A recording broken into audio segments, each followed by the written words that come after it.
Hello guys, welcome back to our channel. आज हम लोग बात करते हैं, जैसा कि कल मैंने बताया था कि what is the basic difference of research and review article. आज हम उसी टॉपिक को आगे कंटिन्यू करते हुए बताते हैं कि हम रिसर्च और रिव्यू आर्टिकल पहले तो लिखते क्यों हैं और लिखते हैं तो कैसे लिखते हैं। तो हम किसी भी रिसर्च और रिव्यू आर्टिकल को इसलिए लिखते हैं क्योंकि डे टू डे हमारे लाइफ में, हमारे एजुकेशन फील्ड में, हमारे रिसर्च फील्ड में अपडेशन हो रहा है।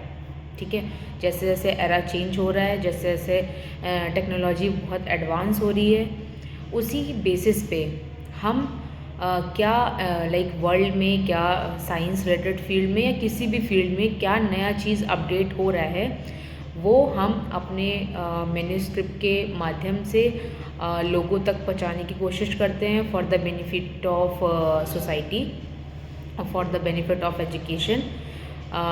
तो इस वजह से हम जब नया कुछ रिसर्च करेंगे, कुछ नया प्रैक्टिकल करेंगे, कुछ हमने खोज किया, उसको हम इनकॉर्पोरेट अपने आर्टिकल में करते हैं। तो इसके लिए बहुत मैंडेटरी है रिसर्च करना या फिर रिव्यू करना, किसी भी चीज़ को रिव्यू करके अपना पॉइंट ऑफ व्यू पेश करना। और लिखते कैसे हैं, second thing, research and review article दोनों अलग अलग चीज़ें हैं, जैसा कि आप सभी लोग जानते हैं। तो उनको लिखने का जो तरीका है, पैटर्न है, वो भी अलग होगा। किसी भी रिसर्च एंड रिव्यू आर्टिकल को हम अपनी भाषा में लिखने का प्रयास करते हैं, जिससे कि वो जो चीज़ है, जो भी कंटेंट है, वो कॉपी पेस्ट ना हो। ठीक है ना, कॉपी पेस्ट मतलब आपने कहीं से किसी और जर्नल का उसी टॉपिक का पेपर उठाया और आपने उठा करके उसको कॉपी पेस्ट कर दिया, तो वो जो कॉपी पेस्टेड मटेरियल है वो आपका प्लेगरिज्म एक वर्ड है जो डिफाइन करता है जो भी आपका कॉपी एंड पेस्टेड मटेरियल है। क्योंकि आजकल सारा कुछ देखिए डिजिटलाइज्ड हो गया है, ऑनलाइन सारी चीज़ें अवेलेबल हैं, तो वो जो कंप्यूटर है वो आपका जो पेस्टेड मटेरियल है उसको पकड़ लेगा। ठीक है, क्योंकि वो ऑलरेडी डेटाबेस में अपलोडेड है वो कंटेंट।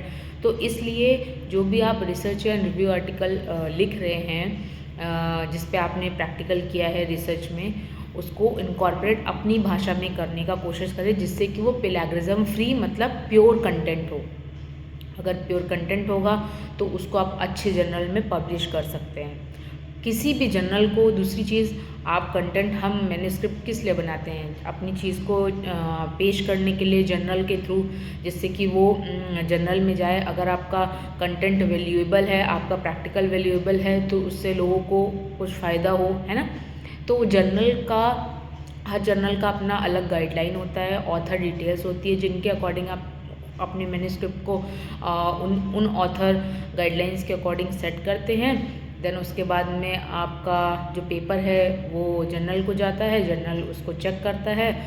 अगर वो प्लेगरिज्म फ्री है, आपका जो कंटेंट है वो सच में वैल्यूएबल है, प्योर है, कहीं से कॉपीड नहीं है, तो वो आगे उसको रिव्यू का प्रोसेस आगे कर देता है। ये एक जनरल गाइडलाइंस है for the manuscript publication in a reputed journal, समझ रहे हैं। तो रिसर्च एंड रिव्यू आर्टिकल के लिए गाइडलाइन सेम है, बट लिखने का तरीका दोनों का अलग अलग है। आपको जो भी कंटेंट आपने लिया है, जैसा मैंने कल बताया कि जो भी कंटेंट आपने लिया है उसका आपने रिव्यू ऑफ लिटरेचर मतलब जो एग्जिस्टेड मटेरियल मेंशन है, उसके बेसिस पे आप अपने नई खोज को इनकॉर्पोरेट करके अपने पेपर में इन्वॉल्व कर सकते हैं। तो ये सारी चीज़ें, इन चीज़ों को हम ध्यान में रख करके अपने पेपर को आगे प्रोसीड करते हैं, अपनी मैन्युस्क्रिप्ट को प्रोसीड करते हैं for the benefit of the society और benefit of the science field students, और जिस भी फील्ड का आप पेपर या रिसर्च या रिव्यू कर रहे हैं उस फील्ड को। तो आज की इन्फॉर्मेशन अगर आपको अच्छी लगी हो तो please subscribe my channel, like my channel, share my channel. Thank you.